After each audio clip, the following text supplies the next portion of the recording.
Hello and welcome. You are with Anupam Sharma. आज हम lesson two God का लैंग्वेज लर्निंग पार्ट स्टडी करने वाले हैं, जो बहुत ही कम लोग स्टडी करते हैं। So do you know what are storms? Look at the following sentence from the story. Suddenly a strong wind began to blow, and along with the rain, very large hailstones began to fall.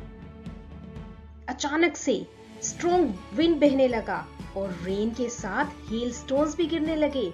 So he highlighted hailstones हैं क्या? Hailstones are small balls of ice and they fall like rain. बारिश की तरह छोटे छोटे ice के balls जो गिरते हैं, दे आर हेलस्टोन्स ओनली। और ऐसा तूफान जिसमें कि हेलस्टोन्स गिरते हैं, that is hailstorm. Do you know what is a storm? Yes, we all know. Storm क्या होता है? जब bad weather, बुरे मौसम में strong winds बहती हैं, rain होता है, thunder होता है, and it is accompanied with lightning. बिजली भी गरजती है। So, storm क्या है? जब rain, तेज हवा, बिजली की गड़गड़ाहट, बिजली की चमक, ये सब इकट्ठे होकर आते हैं, तो it is known as storm. World की डिफरेंट पार्ट्स में स्टॉर्म्स को डिफरेंट नेम्स से बुलाया जाता है, and these names are gale, whirlwind, cyclone, hurricane, tornado and typhoon. Do we know all these storms? Let's सी।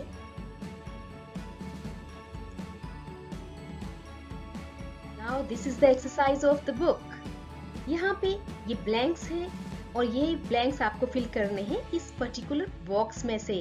आपको एसोसिएट करना है कि कौन से स्टॉर्म्स के साथ कौन सा ब्लैंक एसोसिएट होगा, कौन से फीचर्स हैं किस स्टॉर्म के कहां पर। So let's find out. एक वायलेंट ट्रॉपिकल स्टॉर्म जो कि तेज हवा के साथ आता है। हवा हाई प्रेशर एरिया से लो प्रेशर एरिया में मूव करती है, बहुत तेजी से करती है, and in the form of a circle. ऐसे स्टॉर्म को, ऐसे तूफान को कहा जाता है साइक्लोन। और साइक्लोन डिफरेंट नेम्स ले लेता है डिफरेंट प्लेसेस में। Atlantic and north Pacific oceans में साइक्लोन को कहते हैं हरिकेन, और Indian and south Pacific oceans में साइक्लोन ही कहा जाता है टाइफून। एक्सट्रीमली स्ट्रॉन्ग विंड, बहुत तेज तूफान जो कि समुद्र की लहरों को 50-50 फीट तक ऊपर उठा देता है और बहुत डिस्ट्रक्टिव भी होता है, ये है gale. Third is a violent tropical storm with very strong winds. और हमने अभी स्टडी किया कि साइक्लोन को ही टाइफून भी कहते हैं जब वो ट्रॉपिकल स्टॉर्म की फॉर्म में होता है और बहुत स्ट्रॉन्ग विंड होती है इसमें, जो सर्कल में मूव करती है। 4. A violent storm whose center is a cloud in the shape of a funnel. Funnel की शेप में है ये, और ये इसका एपिसेंटर कहाँ है? क्लाउड। क्लाउड में जैसे ही बिजली गड़गड़ाती है, बिजली के गरजने से ये स्टॉर्म शुरू होता है और इतनी तेज हवाएं होती हैं कि ये बहुत सारी डिस्ट्रक्शन, बहुत सारा विनाश कर देता है। और ये गोल गोल हवाएं घूमती हैं और ये क्लाउड से शुरू होता है। This is tornado. 5. A violent storm with very strong winds, especially in the western Atlantic Ocean. We have already studied कि ये इसको साइक्लोन को ही हरिकेन भी कहते हैं। कहाँ पे? अटलांटिक ओशन में। और ये विंड्स की मूवमेंट है, strong circular winds. 6. A very strong wind that moves very fast in a spinning movement and causes a lot of damage. ऐसी स्ट्रॉन्ग विंड जो बहुत फास्ट घूमती है, स्पिनिंग मूवमेंट में फास्ट घूमती है और बहुत सारा डैमेज, बहुत सारा विनाश कर देती है। This is whirlwind. इसकी शेप कुछ टोर्नेडो जैसी है, लेकिन टोर्नेडो में क्या डिफरेंस है कि उसका ओरिजिन होता है क्लाउड के साथ।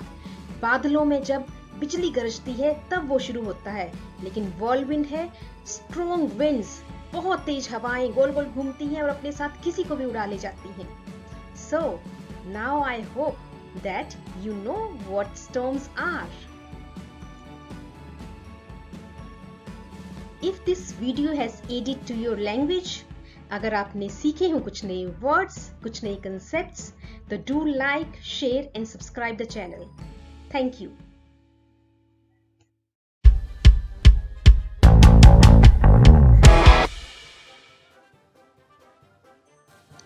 You want to speak fluent English? So, come, let's learn the use of hope. देखते हैं hope word के कितने different meanings हैं और कितने different ways में हम इसको use कर पाएंगे. Let's notice the following sentences for the use of hope. A. I hope it passes quickly. I hope it. मैं आशा करती हूँ. आशा करना यानी कुछ एक्टिविटी करना, कोई एक्शन हो रहा है. So hope is a verb. B sentence में there was a single hope, help from God. एक ही होप बची थी, कोई चीज बची थी, कोई भावना बची थी. तो this is a noun over here. So we learned hope को first sentence में use किया है as a verb and in the second sentence it has been used as a noun. तो देखते हैं hope को हम कैसे different तरीकों से use करते हैं और improve करते हैं अपनी spoken skills. Let's find out कि हम hope को कितने different meanings में use करने वाले हैं अपनी spoken skills में. So the first one is a feeling that something good will probably happen. ऐसी feeling कि कुछ अच्छा होने वाला है, मतलब hope. 2. Thinking that this would happen. ये think करना कि कुछ ये होकर ही रहेगा is again hope. 3. Stop believing that this good thing would happen. ये hope करना ही छोड़ दिया था कि इतना अच्छा कुछ हो भी सकता है. Next, wanting something to happen. Hope करना कि कुछ हो, कुछ होने वाला है. Next, showing concern that what you say should not offend or disturb the other person. A way of being polite. ये सोचना कि ये होप करना कि जो आप कर रहे हैं, जो कह रहे हैं, उससे दूसरा आदमी offend नहीं होगा, नाराज नहीं होगा. Last is wishing for something to happen although it is very unlikely. ये होप करना कि कुछ हो जाए जबकि उसकी संभावनाएं probabilities बहुत कम है. So these are the different meanings. Let's find out हम hope के meaning को कितने अच्छे से understand कर पाए हैं. So let's match the sentences in column A with the meanings of hope in column B. Column A. Will you get the subjects you want to study in college? I hope so. यहाँ पे hope का क्या meaning है? The meaning of hope is wanting something to happen. हम ये चाहते हैं कि कॉलेज में वो subjects हों which you want to study. Sentence B. Second sentence, I hope you don't mind my saying this, but I don't like the way you are arguing. यहाँ पे hope का meaning है showing concern that what you say should not offend or disturb the other person. A way of being polite. Politely ये कह दिया गया है कि जैसे तुम argue कर रही हो वो मुझे पसंद नहीं है, तो मुझे hope है. होप वर्ड का यूज किया गया है ये पोलाइटली बोलने के लिए कि मुझे होप है, तुम्हें बुरा नहीं लगेगा. Third sentence, this discovery will give new hope to HIV AIDS sufferers. New hope. यहाँ पे होप का क्या मीनिंग है? होप का meaning is a feeling that something good will probably happen. Patients को क्या फीलिंग हो जाएगी कि कुछ अच्छा होने वाला है. 4. We are hoping against hope. See, यहाँ पे होपिंग अगेंस्ट होप. यहाँ पे होपिंग अगेंस्ट होप का क्या मीनिंग है? दैट जजेस would not notice our mistakes. Meaning is wishing something to happen although it is very unlikely. हम चाह रहे हैं ऐसा हो जाए लेकिन संभावनाएं बहुत कम है, अनलाइकली है ये. सो होपिंग अगेंस्ट होप इज कि संभावनाएं कम, फिर भी हम होप कर रहे हैं. Next, I called early in the hope of speaking to her before she went to school. So, the meaning is thinking that this would happen. मैं जल्दी स्कूल चला गया कि वो मेरे से बात करेगी. Thinking that this would happen पता नहीं है ये होगा कि नहीं होगा। यहाँ पे होपिंग का मतलब है कि ये अनसर्टेन है। Next, just when everybody has given up hope the fisherman came back 7 days after the cyclone. यहाँ पे होप का मीनिंग है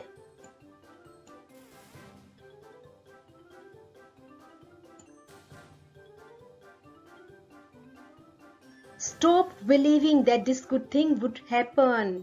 ये हमने सोचना ही, विश्वास करना ही छोड़ दिया था, बिलीव करना ही छोड़ दिया था कि वो फिशरमैन मिल भी जाएगा। तो यहाँ पे होप का मीनिंग है कि हमने स्टॉप बिलीविंग कि ये कुछ अच्छा होने वाला है। Now I hope that you really have learned the use of hope. अब आप अपनी लैंग्वेज में अच्छे से यूज कर पाएंगे होप को डिफरेंट कंटेक्स्ट में। एंड अगर आपकी लैंग्वेज फ्लुएंट हुई हो, then don't forget to like, share and subscribe the channel. Thank you.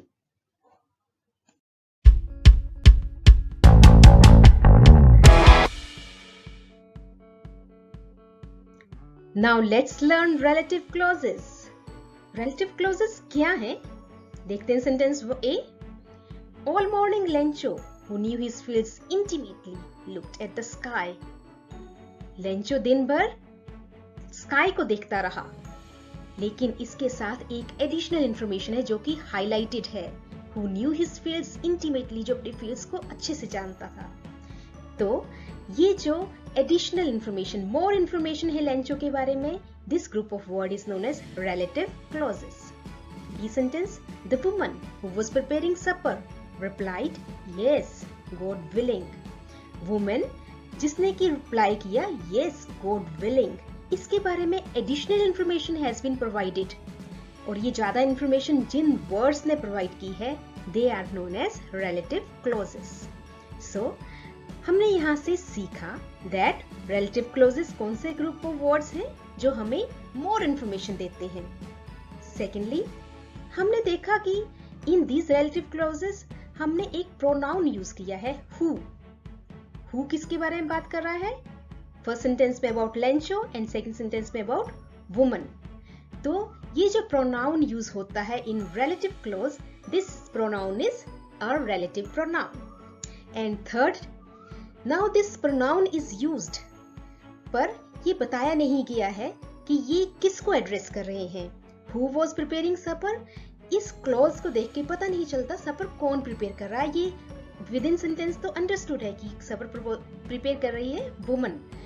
Who knew his fields intimately, किसके बारे में है? About Lencho. तो दिस इज अंडरस्टूड, इसको डिफाइन करने की जरूरत नहीं पड़ी विद इन रिलेटिव क्लॉज। तो ऐसे रिलेटिव क्लॉजेस जहां पे कि किसी को एड्रेस करने की, किसी को डिफाइन करने की जरूरत नहीं है, they are known as non defining relative clauses. And next we have learnt कि नॉन डिफाइनिंग रिलेटिव क्लॉजेस हमेशा सेंटेंस में या तो विद इन कॉमास आते हैं या फिर विद इन डैश आते हैं, as in first sentence.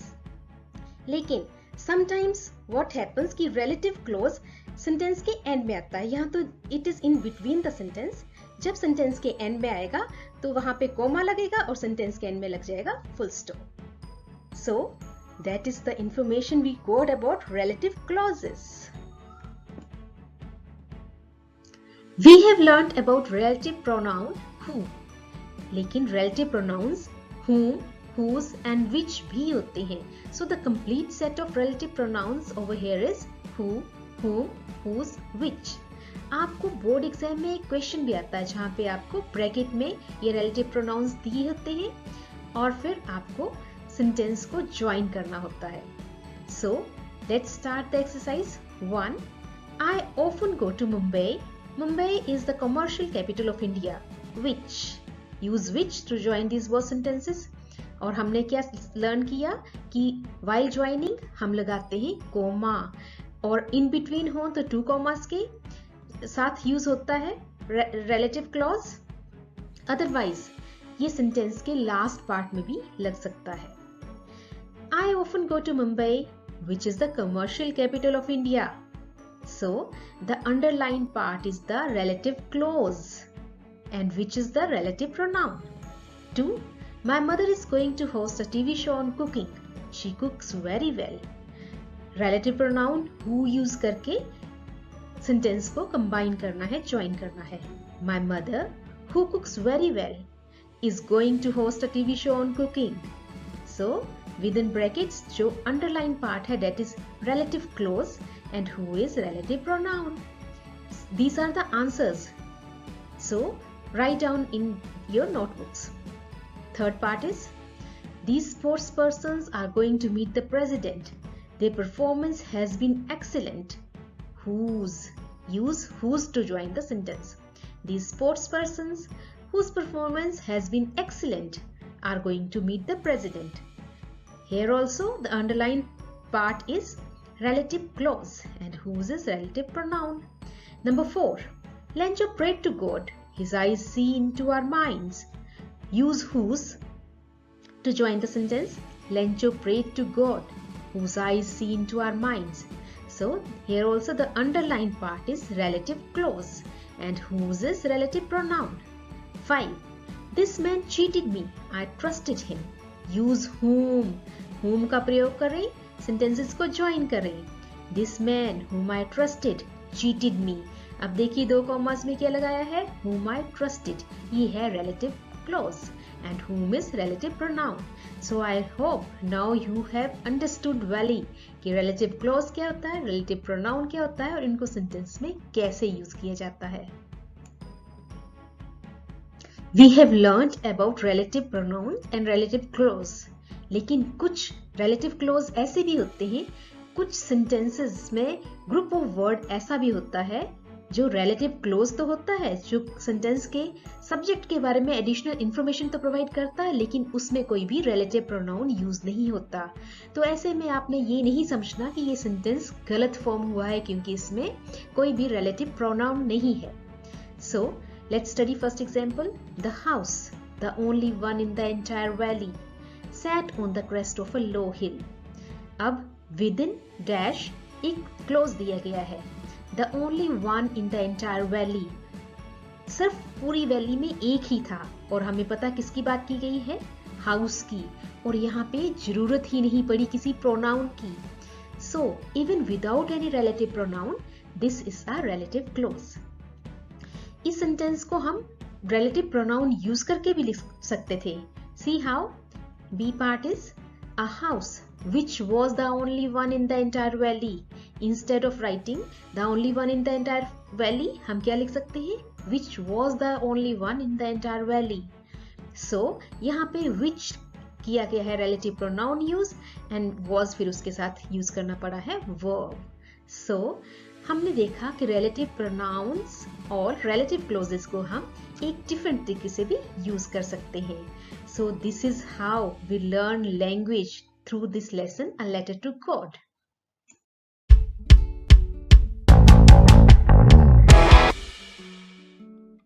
Hello and welcome. Let's learn to use negatives for emphasis. But how? See these examples. A. This year will have no corn.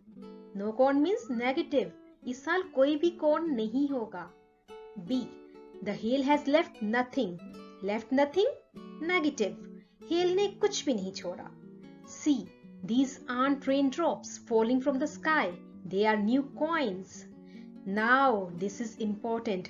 Aren't raindrops doesn't mean कि कोई raindrop नहीं होगी, बल्कि ये कहा गया है ये raindrops नहीं है, बल्कि ये है new coins falling from the sky. तो यहाँ पे negative are not जो negative word है इसका यूज किया गया है to emphasize कि raindrops क्या है, new coins, क्योंकि उनसे होगी क्रॉप अच्छी और रेनड्रॉप से अच्छी क्रॉप का मतलब कि उससे मिलेंगे न्यू कॉइन्स. सो हमने देखा कैसे are not raindrops, are raindrops, जो कि कॉन्ट्रडिक्शन था कि रेनड्रॉप्स नहीं है. उन्होंने एम्फेसाइज कर दिया इस बात को कि रेनड्रॉप्स स्पेशल क्यों हैं वो new coins. Now let us observe some other examples और देखें कि और कैसे नेगेटिव्स एम्फसाइज करते हैं सेंटेंसेस को. D. Lencho had done nothing else but see the sky towards the northeast. यहाँ पे had done nothing else, negative use किया है, नथिंग एल्स। लेकिन क्यों? सीधा ये नहीं कहा लेंचो दिन भर नॉर्थ ईस्ट की तरफ देखता रहा, बल्कि ये कहा है लेंचो ने और कुछ नहीं किया, और इससे एम्फेसाइज होगी बात कि लेंचो ने सिर्फ यही किया है। E. The man went out for no other reason than to have the pleasure of feeling the rain on his body. No other reason यानी कि यूज ऑफ नेगेटिव। क्यों किया है नेगेटिव यूज? सीधा ये नहीं बोला कि मैन बाहर चला गया to feel the pleasure of rain, तो सिंपल सी बात होती, लेकिन उसने कहा मैन ने बाहर नो अदर रीजन, किसी भी बाकी रीजन से नहीं किया, बल्कि to feel the pleasure of rain.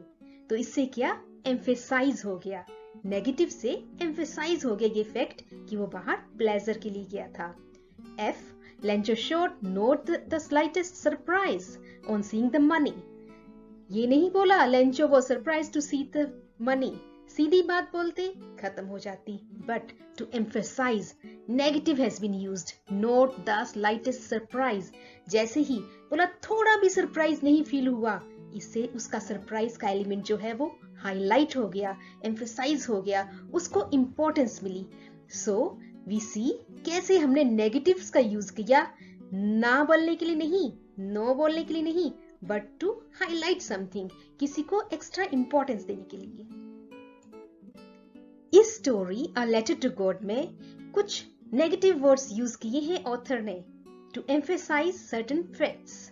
तो हम ढूंढते हैं वो सेंटेंसेस जहां पे नेगेटिव सेंटेंसेस यूज किए गए हैं। First one is the tree lost all there leaves. कौन सा ऐसा सेंटेंस है इन द स्टोरी जो बताता है कि वृक्षों के सारे पत्ते झड़ गए? Yes, the sentence is not a leaf remained on the trees. So take out your notebooks, screen को होल्ड करो और ये नोट डाउन करो। Second is the letter was addressed to God himself. ये लेटर गॉड को ही address किया गया था। इसको कैसे बोला है? It was nothing less than a letter to God. ये भगवान के लिए चिट्ठी से कम नहीं था। तो इससे क्या बात है? एम्फेसिस, हाईलाइट, इंपॉर्टेंस दी गई है इस बात को। 3. The postman saw this address for the first time in his career. सीधी बात। पर इसको लेसन में ऑथर ने कैसे लिखा है? Never in his career, उसके करियर में ऐसा कभी नहीं हुआ, इसे ये फैक्ट एम्फेसाइज हो गया। सो आई होप अब आपने अंडरस्टैंड कर लिया है नेगेटिव्स को कैसे यूज करना है for emphasizing something. Now you have learned to emphasize negatives. To learn all other major language tips and tricks of lesson 1, please subscribe this channel. Channel को लाइक, शेयर एंड सब्सक्राइब करना ना भूलें।